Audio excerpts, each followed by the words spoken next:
esta idea vamos a volver a mirar. Lo que el apóstol le dice a Timoteo, teniendo en cuenta lo que ya también sabemos, que el Evangelio, que es poder de Dios, esa realidad que se ha descrito en el versículo 10, pero que ahora, eso que estaba antes anunciado, esa gracia en Cristo Jesús antes de los tiempos de los siglos, ahora ha sido manifestada por la aparición de nuestro Salvador Jesucristo. Y se dice, el cual quitó la muerte y sacó a luz la vida y la inmortalidad por el Evangelio. Entonces, ese término aquí, por el Evangelio, no son palabras escritas necesariamente, que tengan una especie de poder mágico. Es el poder de la palabra de Dios, que no está sujeto, que está en la palabra escrita, evidentemente, pero que tiene una referencia de poder. Es cierto que cosas parecidas han podido ser planteadas por algunos escritores, teólogos, donde se le quita el valor a la palabra escrita. Ellos tenían unas razones peculiares para hacerlo, por sus mecanismos mentales de una cierta filosofía que impedía que lo que es historia se quedase recogido en una especie de bloque, y esa idea les llevaba a pensar que la Escritura no era la palabra de Dios en un sentido estricto, que la contenía, que tenía ahí algo, que a partir de ella se podía saltar a la fe, etc. No es esa de ninguna manera nuestra declaración. Lo que aquí estamos diciendo es algo que puede parecer, pero que nada tiene que ver con eso. Lo que se enfatiza es que aún el texto bíblico escrito puede ser secuestrado para que no sea el Evangelio. Por lo tanto, el Evangelio no es solo esta palabra que está aquí escrita de una manera y que se puede dejar en un rincón y que alguien la podría presentar como si fuera algo mágico. Así no. Pero hay un poder de Dios que es el Evangelio, y ese Evangelio lo hemos recibido. Y esa palabra de Dios que en otras ocasiones aparece como teniendo el poder, por ejemplo, cuando la describe Pedro, diciendo, hombre, lo que la persona puede aportar siempre es como la flor de la hierba. Aún lo mejorcito puede parecer muy brillante, puede parecer muy hermoso, pero dura 2 o 3 días. La hierba se seca, la flor se cae, pero la palabra de Dios, sin embargo, que es la que nos hace renacer para siempre, dice, esa permanece para siempre. Y esa palabra, dice Pedro, la hemos recibido por el Evangelio. De tal manera que el Evangelio nos ha traído una palabra de poder. Aquí miremos la cosa por un sitio y la miremos por otro. Lo que queda es que Dios mismo, con su acción, es el que nos salva. Y que eso es poderoso.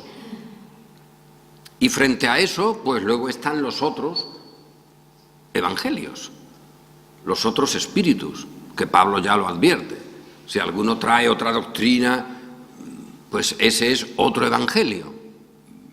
Y eso no nos puede extrañar, desde el principio ha sido así.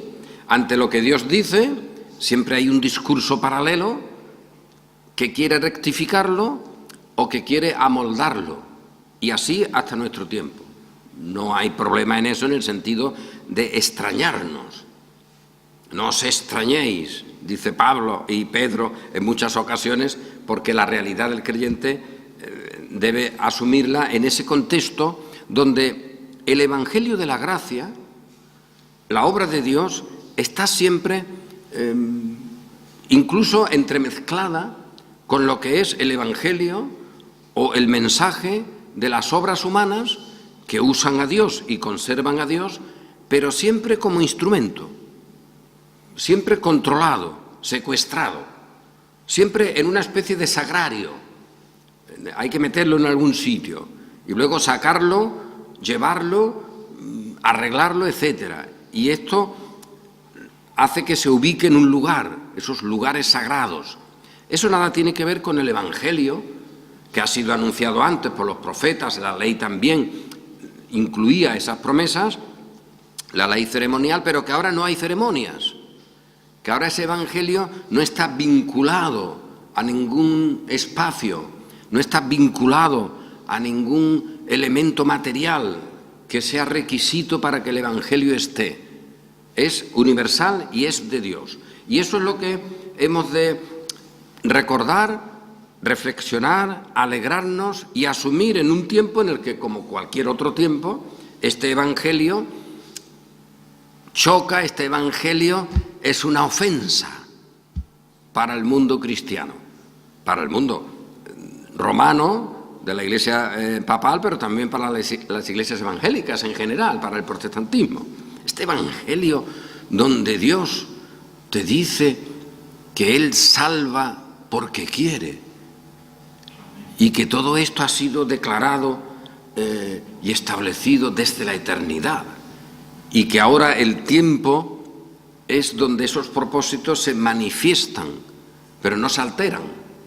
Se manifiestan y ahora nuestra propia existencia, con todas nuestras circunstancias, son fruto de ese amor de Dios con el cual hemos sido amados desde antes de la fundación del mundo, pero que se manifiesta en todas las circunstancias de nuestra existencia, las cuales ya como creyentes las podemos recibir como un bien, aún las más raras, porque vienen de aquel que ha organizado todo para nuestro bien.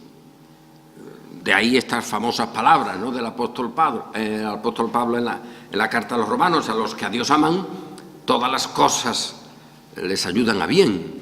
Estos son los elegidos, los que están guardados por el Señor. Pues de esto se trata, pero recalcando esto, y lo hemos hecho en varios domingos anteriores, y lo seguiremos haciendo, porque esto hay que repetirlo muchas veces. También Pablo dice: pero recuerda algo, retén la forma de las sanas palabras.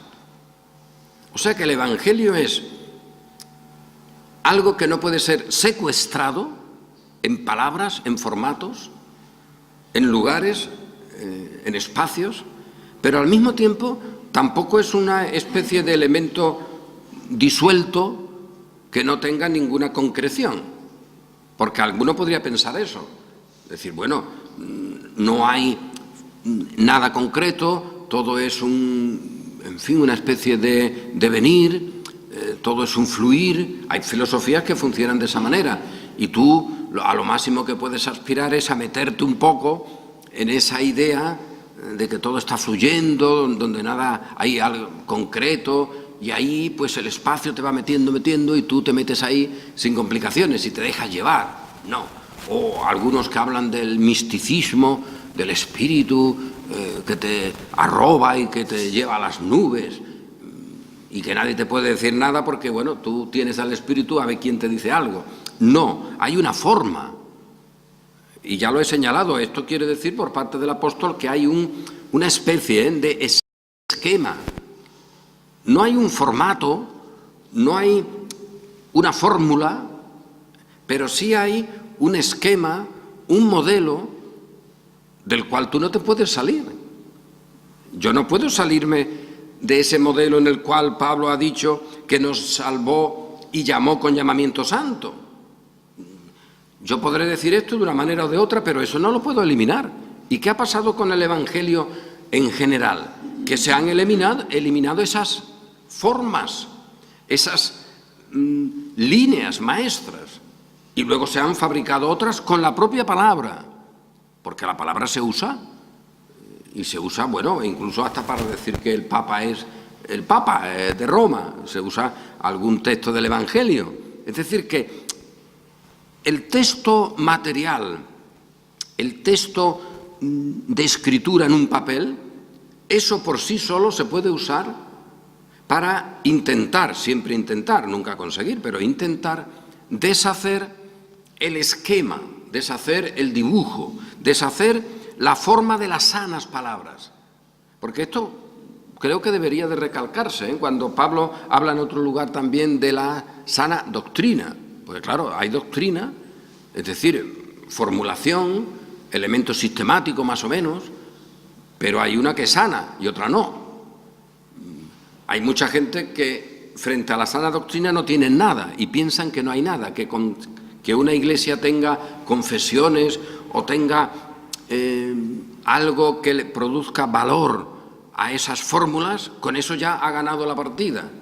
Cuidado, frente a la sana doctrina hay muchas falsas doctrinas, pero también son doctrinas que están organizadas en sus confesiones y según cómo se usen, pues son malísimas, aunque tengan un formato y tengan un requerimiento, anda que no, que se lo digamos a la Iglesia romana con su derecho canónico, desde siglos y siglos. Es verdad que formulado al principio con muchas falsedades y mentiras y arreglos, pero no deja de ser un formato legal, una arquitectura en la cual se establecen pues todas las normas para la existencia de la Iglesia romana.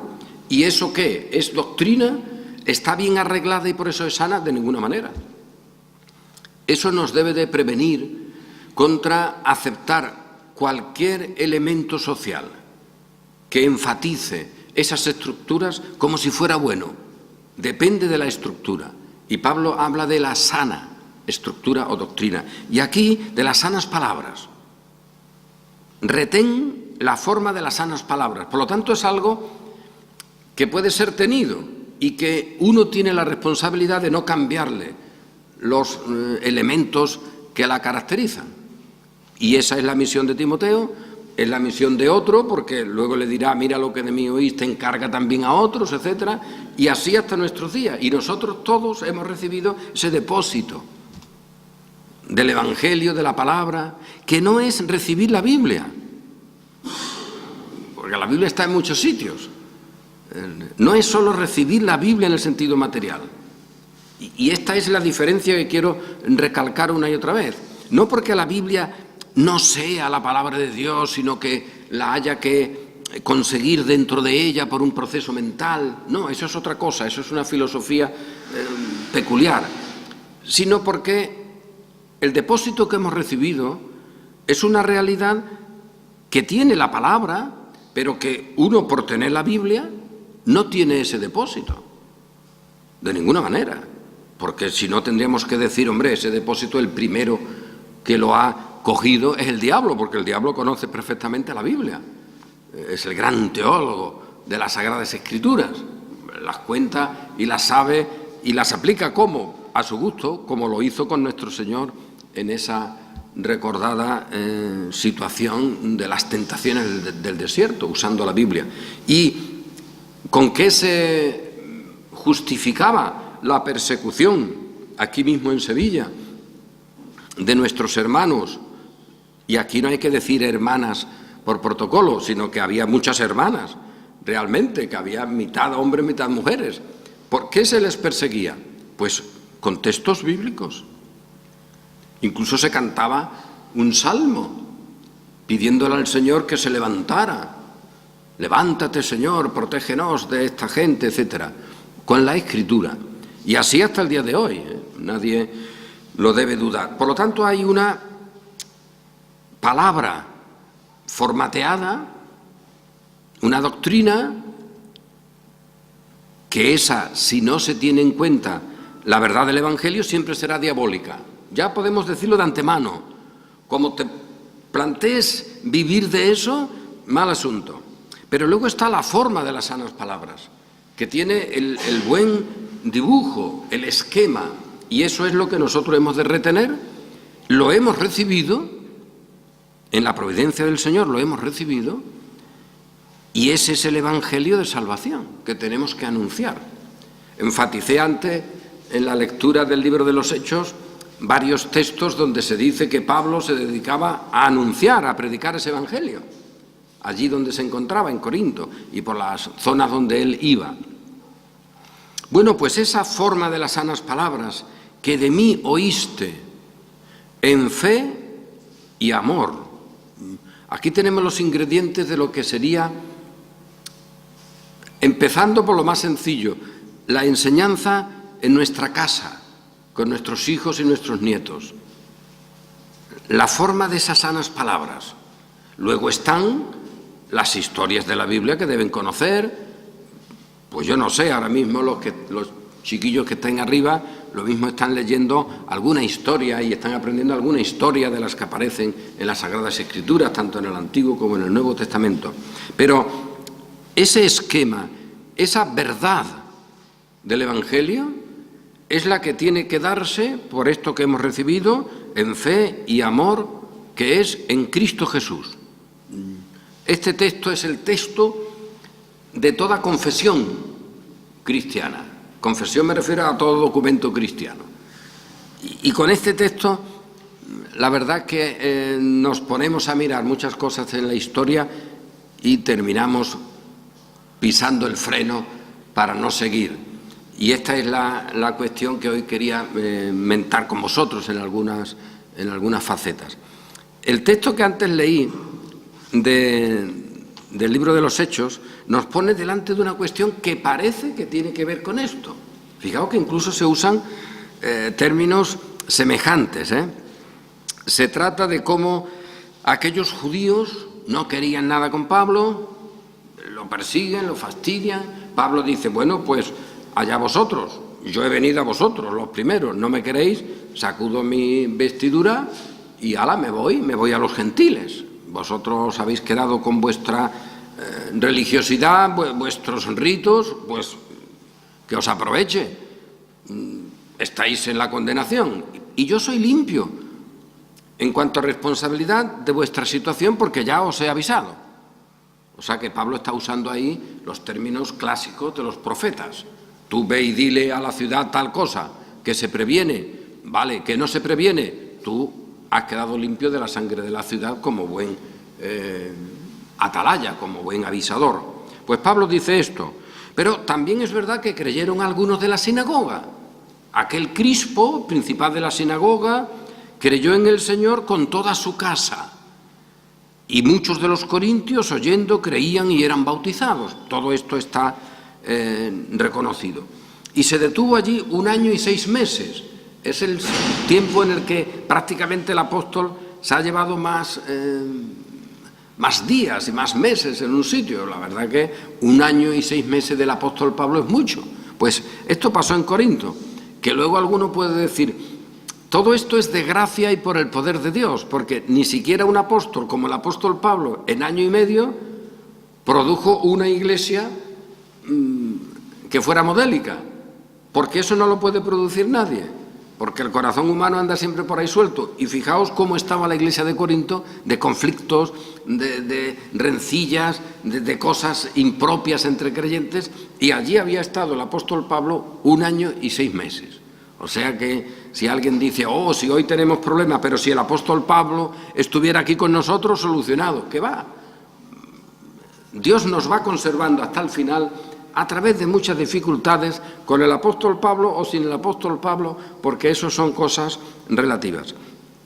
Pero lo que quería destacar es que en el versículo 12 leímos, pero siendo Galión procónsul de Acaya, los judíos se levantaron de común acuerdo. O sea que esto es también algo muy relevante. Los judíos, si nosotros miramos un poco su historia, tenían 101 escuelas. Y había un grupo, otro grupo. Entre ellos no se podían ni ver. Había rabinos de una zona, rabinos de otra. Aquello era tremendo. Había 1000 de estos elementos diferenciadores. Sin embargo, contra el cristianismo, contra Cristo, se ponen de acuerdo. Y eso estamos igual hoy, ¿eh? Hoy nos podemos poner en medio de una gran cantidad de personas, con ideologías políticas diferentes, con todo lo que queramos, de una religión, de otra, de un modo de cristianismo, de otro modo de cristianismo, y presentamos a Jesús en la cruz como el soberano, y se pondrán de acuerdo todos para decir que ese no reine sobre nosotros. Allí podían haber discusiones, pero cuando se trataba de Jesús, que ese no reine sobre nosotros. Y aquí pasó algo igual. Los judíos se levantaron de común acuerdo contra Pablo y le llevaron al tribunal de este Galión procónsul de Acaya. Este Galión que el bueno de Luis de Usoz y Río, el que rescató una gran parte de las obras de nuestros reformadores, en esa colección que él hizo, Reformistas Antiguos Españoles, él también dedica en un escrito, de los que hizo, no muchos, pero en un escrito, él habla de este Galión como el primer político tolerante, de algún modo, ¿no? Y él da ahí sus razones. Y es verdad, pero él menciona a este Galión con lo que también es verdad, con el español, que era tolerante, porque este político era el hermano de Séneca. Y bueno, había nacido por aquí, como todos sabemos. Pues este Galión recibe por parte de los judíos algo que luego lo vamos a ver ya en toda la historia hasta el día de hoy. Le decían los judíos a Galión, los judíos, por un asunto en el cual ellos realmente lo que tenían como propósito era no creer en Cristo, que ese Cristo no reine. El Cristo ese soberano, cualquier otro vale, pero ese no. El que pueda decidir, el que de su voluntad establezca, ese no. Ahora, el que dialogue, el que esté aquí con nosotros, el que se ponga en la mesa y sea uno más, aunque principalillo, pero uno más, ese sí. Pero ese que decide, ese que de su voluntad ha hecho todas las cosas, ese no. Ese que desde la eternidad te dice que ha establecido este presente y que el futuro es suyo, ese no. Pues los judíos, ante un hecho fundamentalmente de existencia religiosa, es decir, de rechazar a ese Mesías, sin embargo lo mezclan políticamente, justifican políticamente eso. Es absurdo, pero el mecanismo mental humano funciona así. Oye, ¿tú no crees? Pues no creas, hijo. No lo justifiques. No justifiques el no creer. Porque algo dentro de ti te dice, tengo que justificarlo. Porque para yo negar eso, tengo que argumentar algo. No me vale solo con negarlo, porque eso parece que no está bien. Y se reúnen para mezclar eso políticamente. Y así ha sido hasta el día de hoy. Muchos asuntos que simplemente se han debido a la incredulidad, luego se han expresados socialmente como cosas políticas. El propio hecho de las primeras persecuciones contra los cristianos sabemos que se hicieron por motivo político tanto en Roma como en Oriente, con el otro imperio oriental. Diciendo, este persuade a los hombres a honrar a Dios contra la ley. Y aquí tenemos ya un paso que luego miraremos en su desarrollo hasta el día de hoy. Oye, que Pablo está persuadiendo a los ciudadanos romanos a que honren a Dios contra la ley romana, de ninguna manera. De ninguna manera. Es decir, Pablo nunca dice a un romano, ¿qué situación social tienes? Pues mira, en el momento en que creas, tu situación social va a desaparecer. Nunca. Revélate socialmente. Eso se puede producir en el futuro como una dinámica de la fe cristiana, pero la fe por sí misma no necesita esas variables. Eres esclavo. Si puedes, por los procesos normales, librarte, líbrate, pero eres un creyente igual que los demás. A una mujer, pues mira, ¿qué situación social tienes? Pues concubinato, que eso se hacía muchas veces en Roma, pues con eso te quedas. Es decir, que los elementos sociales de la gente no eran quitados por la fe. Eran vistos de otra manera, evidentemente, pero luego tenemos esa obra extraordinaria de comunión social en la que en la Iglesia, en la comunidad, cuando participaban de la mesa del Señor, pues allí estaban con el mismo valor y la misma autoridad el esclavo que el señor de los esclavos. En la mesa del Señor no eran más o menos la mujer y el hombre, el que tenía una situación social y el que tenía otra. Y en las iglesias, en la mesa, todos tenían el mismo lugar y la misma autoridad. Si había que votar o reunirse para hacer algo, o por ejemplo no recibir a un falso profeta, pues ahí todos tenían el mismo voto, el mismo valor. Pero socialmente no, socialmente se quedaba cada uno como era. Por lo tanto, no era una fe que cambiaba. En el futuro sí se cambiarían cosas, pero por sí misma, oye, que la fe es lo que Dios te da, Él se encuentra contigo, se encuentra en tu situación y en esa situación te quedas y luego habrá un futuro con el cual tú podrás ir reformando esa situación, si se puede. Pero ellos decían, esta gente, este Cristo está en contra de la ley civil, evidentemente, de Roma. Lo que le importaría a aquellos judíos la ley de Roma, que tantas veces se rebelaron contra ella, ¿no? Pero en este caso la usaban. Y eso es un mecanismo en la historia hasta el día de hoy. Justificar el rechazo de la soberanía absoluta de Dios y de Cristo en la salvación por motivos sociales o políticos.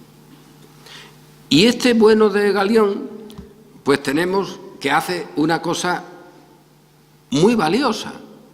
O sea, que es un político en este sentido modélico, aunque al final eso de que le pegaran a uno y a él no le importara, no sabemos eso qué significaba exactamente, pero digamos que ahí perdió un poco algunos puntos que le habríamos dado al principio, porque al comenzar a hablar Pablo, Galión dijo a los judíos, si fuera algún agravio o algún crimen enorme, o judíos, conforme a derecho yo os toleraría.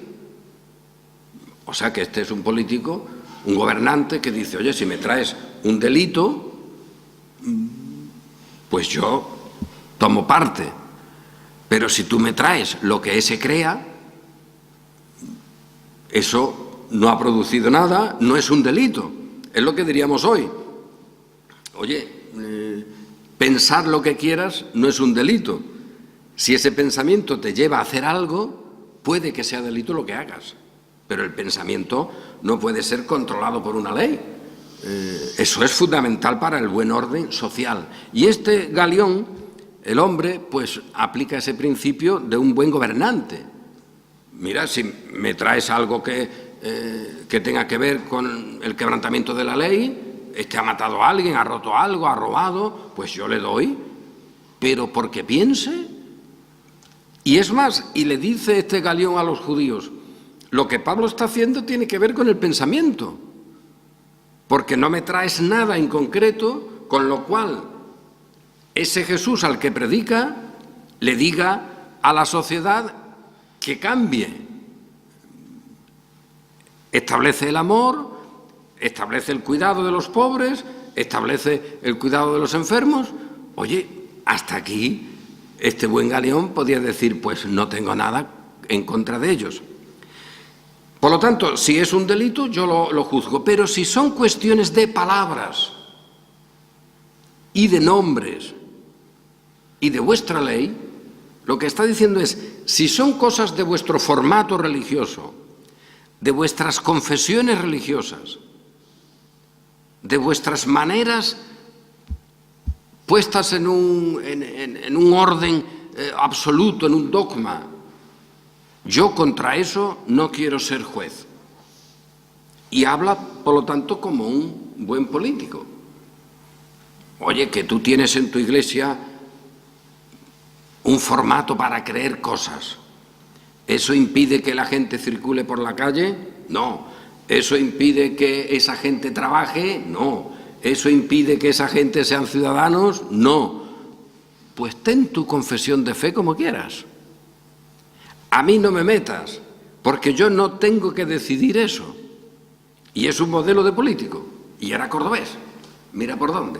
Una vez España hizo algo bueno en este campo. Y efectivamente, el bueno de este Galión, que luego terminó mal, también con Nerón, parece ser que de mala manera, igual que el hermano, pero el caso es que nos da un modelo moderno. De decir, vamos a ver, esta iglesia que cree cosas de este tipo, que las crea. Eso produce un acto social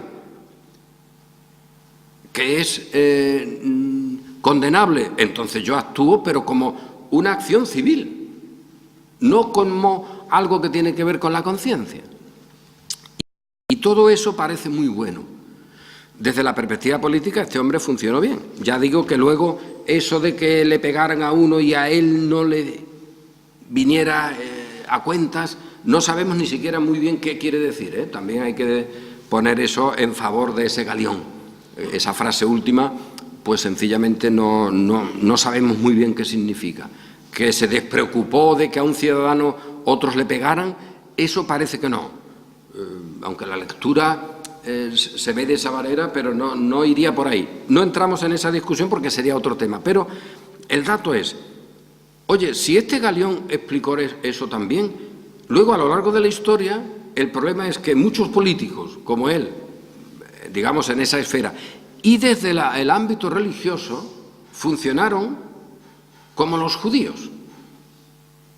Hay mucho cristianismo, y hasta el día de hoy, que han funcionado como los judíos, reclamándole a la autoridad que intervenga contra Cristo. Nuestra historia de España está llena. España tiene que ser papista y aquí, si tú no eres de ese lado, eres un renegado. Y se reclama que la autoridad civil intervenga. Y esto dicho así, pues nos puede parecer ya de entrada, y sobre todo con el ejemplo de esos judíos, rechazable. Pero, y vamos terminando, cuando te metes en la historia de la Iglesia, en su sentido, digamos, sectorial protestante, te encuentras en que, en no pocas ocasiones, ese protestantismo también ha reclamado lo que esos judíos. ¿Por qué? Porque no vieron en Cristo al Señor, sino que vieron en la fe un mecanismo, una especie de arquitectura social determinada y la única válida. Como habían hecho los judíos. Oye, yo tengo mi filosofía, entre ellas muy variada, porque los judíos, mira que discutían de todo. Pablo mismo habla de las fábulas judaicas, esas discusiones interminables sobre la ley, y eso hasta el día de hoy, unas cosas, unas escuelas, otras, pero ese formato cada uno lo consideraba santo y no se podía ser de Dios sin ese formato, sin ese sagrario. Oye, si no te meten en ese habitáculo, tú no eres santo. Y ese habitáculo era rarísimo. Pero luego, con el paso del tiempo, el cristianismo empezó a funcionar igual. Empezó a fabricarse, en algún caso incluso, templos, es decir, lugares santos, que ya es el colmo. Pero a veces no solo lugares, sino también formas, arquitecturas de pensamiento. Ponedle el nombre que queráis, es decir, el modelo de una teología. Y que solo eso era santo, y que Dios solo se podía relacionar con el pecador en ese lugar teológico, y que no había otro medio, y se defendía ese derecho. El derecho de Cristo es el derecho de ese formato, y se produjo una identificación. Eso es terrible. Ocurre a veces que tenemos esa tendencia de que lo que yo piense se asume que tiene que pensarlo Dios. Vale, es nuestra tendencia, pero cuando eso se formaliza, se hace ley, es peligrosísimo, porque luego se exige que el Estado establezca ese modelo teológico como ley. Y si alguien lo quiebra o está en contra, se asuma que está en contra de la ley, del Estado, lo cual no es verdad. Puede haber casos, digamos, sectores muy particulares donde se implique un desorden social por algo. Pero asumir que un modelo religioso, que un modelo teológico es lo justo, santo y bueno, es peligrosísimo. Nunca lo hace Pablo, aunque Pablo le reclama a Timoteo que retenga la forma de las sanas palabras. Pero es que las otras cosas son formatos no sanos, y hay que recordarlo. Y entre nosotros ya hemos dicho muchas veces, hemos podido llegar al momento de reflexionar esto tantas veces, ¿qué podemos decir? Y yo lo he puesto de ejemplo más de una vez, y hoy puede servir también. Podemos decir, mira, este año, en el año 18, se cumple el 400 aniversario, creo que es el 400 aniversario, de ese sínodo que se hizo en Holanda, el sínodo de Dordrecht, donde se formularon unas respuestas a unas proposiciones que habían presentado unos grupos religiosos y políticos, y el sínodo pues respondió con 5 refutaciones, y esas son las famosas 5 partes o 5 puntos o 5 fórmulas de lo que se llama el calvinismo, ¿no? Los 5 puntos del calvinismo, que es que tocó así, como había 5 presentaciones, se refutaron y se propusieron otras cosas y también tuvieron que ser 5, pues quedaron ahí como los 5 puntos del calvinismo. Nosotros tenemos esos cánones de Dort o esos 5 puntos como válidos, y tenemos ahí libros donde eso se enseña. Curiosamente, hay un mundo protestante que ha pasado como de puntillas por este año, que se podía haber hecho más de una conferencia o estudio sobre el sínodo de Dordrecht, ¿no? En 1618, ciertamente. Bueno, pues en este caso no se ha hecho. Pero nosotros, ¿qué podemos hacer ante una situación así? Pues decir, mira, esos artículos, como los tenemos ahí en un libro, nos parecen bíblicos. Siempre habrá las fórmulas que quizá una palabra nos parezca mejor que se hubiera usado otra, pero nos parecen bien. Ahora, conociendo cómo fue el sínodo y cómo se organizó, podemos decir, pero el modo de organizarse y las conclusiones que se sacaron, aparte de esas, no podemos aceptarlas, porque fue un mecanismo político y donde se estableció la persecución para los otros. Algún político incluso fue ajusticiado y otros fueron expulsados durante un par de años, también es verdad, luego regresaron y se hicieron con el poder. Pero el dato es, ¿qué ha ocurrido?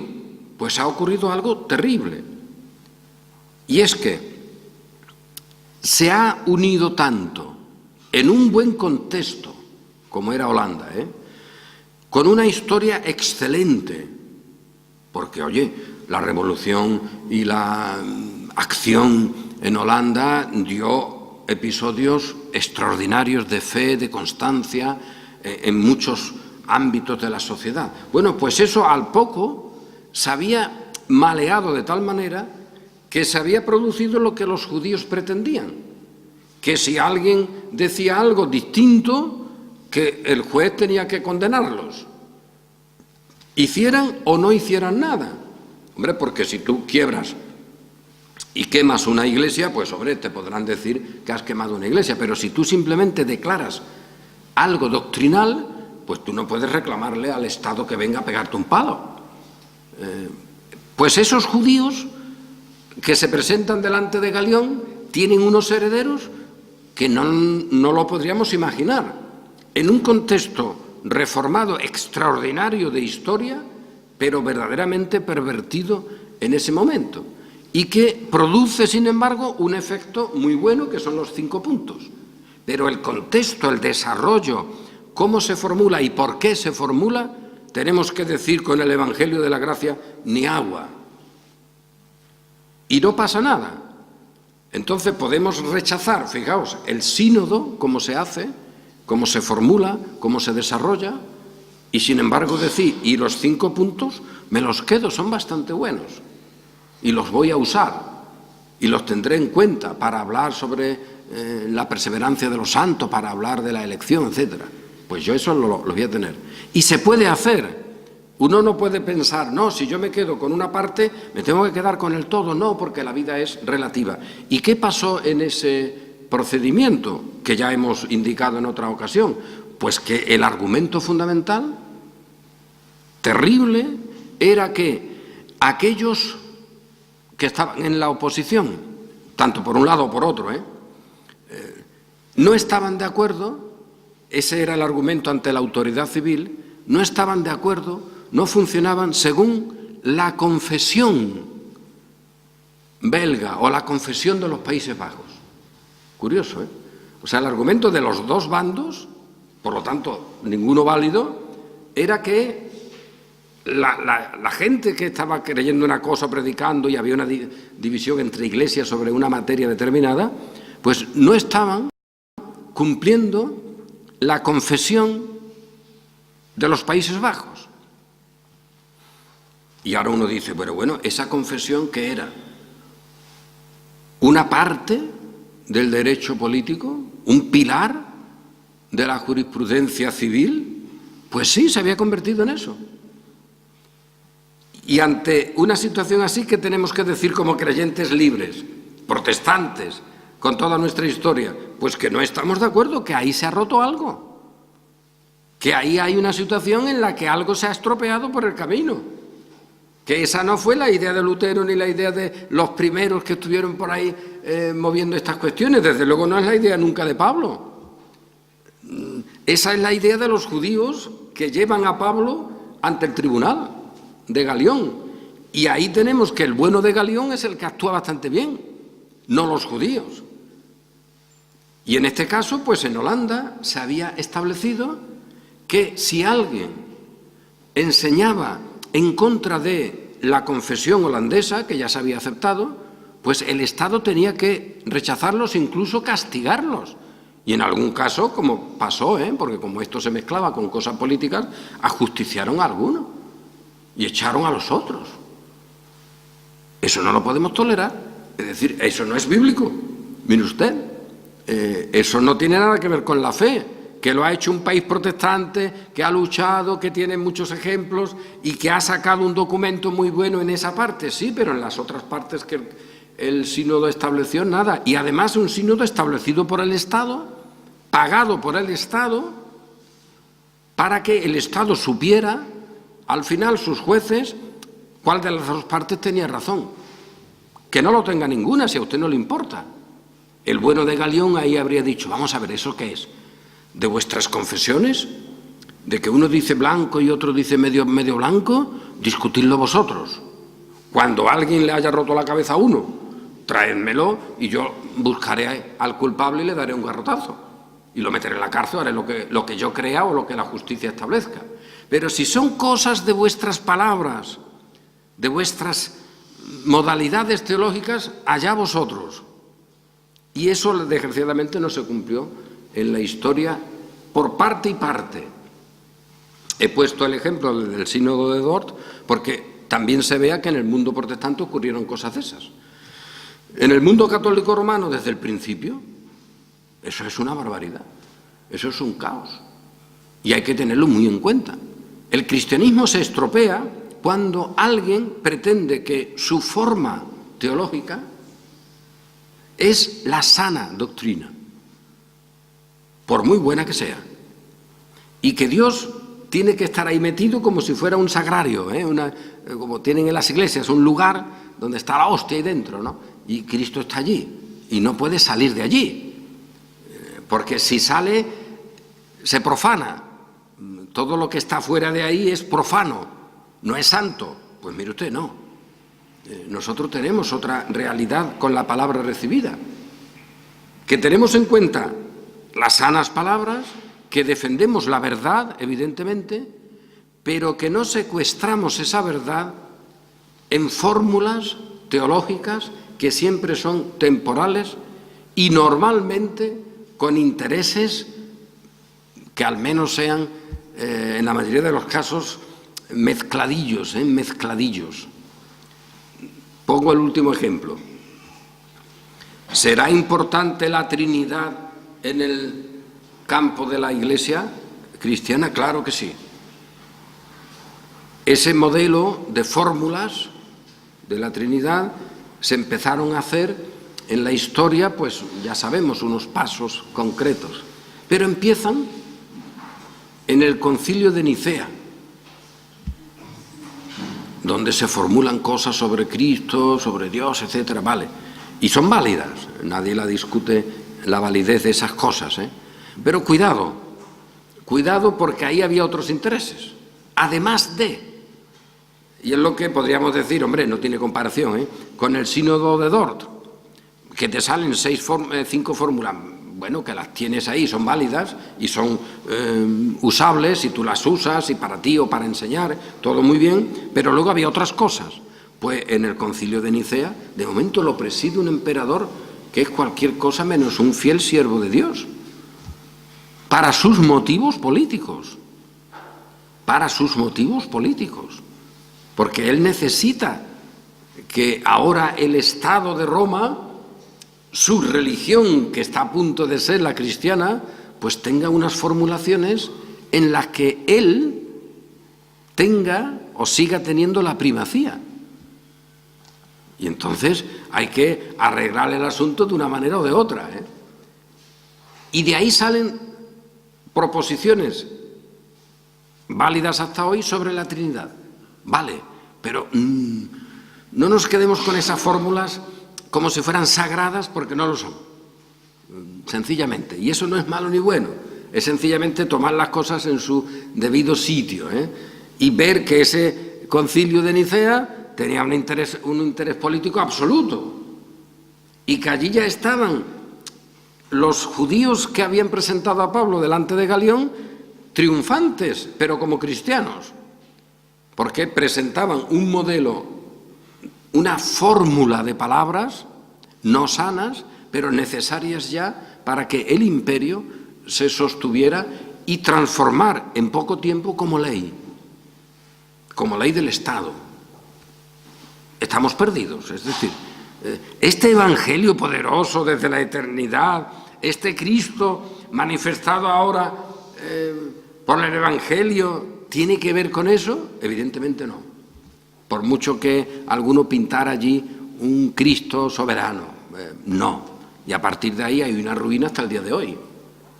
Y hemos de reconocerlo, porque reconociendo eso, tendremos la libertad de decir, oye, pues mira, en esta reunión las iglesias no hay por dónde cogerlas, las motivaciones tan chungas que tuvieron ahí, pero mira, oye, sacaron ahí un arreglo, una confesión muy valiosa y yo me quedo con ella, pero el contexto no. Igual que con Nicea, yo puedo quedarme con fórmulas sobre la divinidad de Cristo que puedo decir, oye, pues son útiles. Tampoco para matar a nadie, que no las entienda perfectamente, porque a veces se decían cosas que tiene guasa el asunto como se decían, ¿no? Una filosofía griega terrible, que eso cuando pasaba encima al mundo latino, para traducir eso hubo incluso anécdotas sorprendentes, ¿no? Porque no se podía traducir automáticamente ese criterio filosófico de los griegos aplicado allí a la Trinidad, luego en el mundo latino que tenía otra orientación o tenía otros matices. Pero bueno, esos son problemas que quedan ahí. Pero el dato es, me puedo quedar con esa fórmula y decir que son válidas, pero con el modelo político no. Nos quedamos con Pablo y con el buen recuerdo de ese Galión en ese episodio como un político saneado que no quiso decidir sobre cuestiones de dogmas, sino que él, algo tan simple y tan noble para un político, en fin, alguien de la administración, de decir, mira, yo tengo que ver con los delitos, y lo que piense uno, eso delito no es. Puede pensar las cosas más absurdas, allá él, pero si eso le lleva a producir un delito, un crimen, entonces yo intervengo, pero como una acción contra el criminal, no contra el pensador, porque el pensamiento es suyo, yo ahí cómo voy a entrar. Pues eso no se cumplió y al poco el propio emperador, en este caso, pues está presidiendo un sínodo para que se arregle teológicamente la fórmula en la que la verdad del Evangelio, que eso ya es ruinoso, converja y se una a la permanencia del imperio. Cuando el imperio cae, la verdad del Evangelio no está.